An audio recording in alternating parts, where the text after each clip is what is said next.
Political Dynasty. Ito ang tatalakayin ng nalathalang editorial ng Filipino Star Ngayon Opinyon na may petsang Mayo 25, 2026. Ganito ang sinasaad ng kanilang editorial. Ipinasa na sa second reading ang House Bill number 8389, Anti-Political Dynasty Act. Pagkatapos ng halos 4 na dekada, ngayon lamang ito umusad. Sa Article 2, Section 26 ng 1987 Saligang Batas, nakasaad na dapat ipagbawal ang mga political dynasty. The state shall guarantee equal access to opportunities for public service and prohibit political dynasties as may be defined by law. Ang naging malaking problema ng bansa, nilagyan ito ng mga nakaraang mambabatas ng parilalang as may be defined by law. Ibig sabihin, hindi magkakabisa ang pagbabawal na yan hanggat hindi nagpapasa ang Kongreso ng isang hiwalay na batas o enabling law para linawin kung ano pa talaga ang kahulugan ng dinastiya at kung sino-sino ang sakop nito, dahil ang Kongreso ay pinamumugaran ng mga political clans.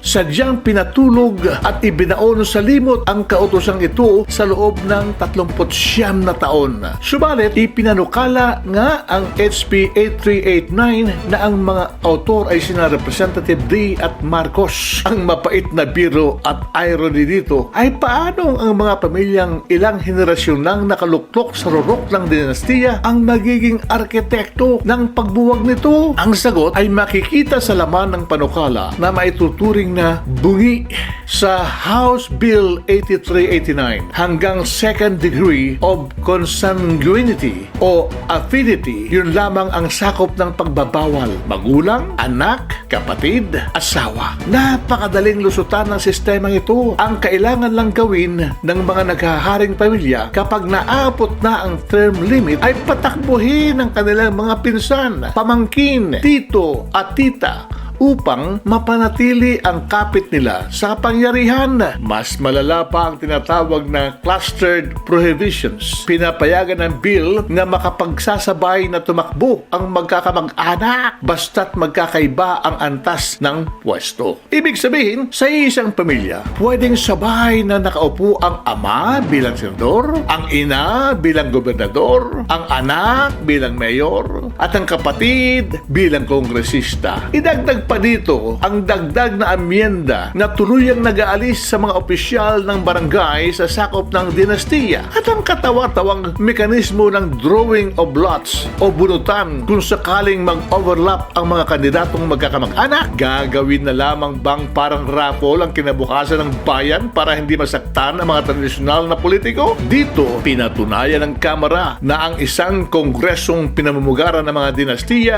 ay hindi magpapasa ng isang tunay at makabuluhang batas laban sa kanilang sarili. Dahil sa limitadong bersyong ito, lumalakas ang panawagan para sa People's Initiative gaya ng isinusulong ng koalisyong dapat isa lang ni dating Supreme Court Associate Justice Antonio Carpio. Ayon kay Carpio, ang mga botante ang may kapangyarihang magbalangkas ng batas sa pamamagitan ng kanilang mga pirma. Ang bersyong inihahain ng ganitong mga pagkilos ng mamamayan ay mas sumasalamin sa totoong kahulugan ng pagbabawal. Sakop ang hanggang 4th degree ng kamag-anakan. Nililimitahan ang bawat pamilya na tagi-isang pwesto lang sa nasyonal at lokal. Ipinagbabawal ang salit-salit na palitan ng pwesto at may malinaw na cooling off period.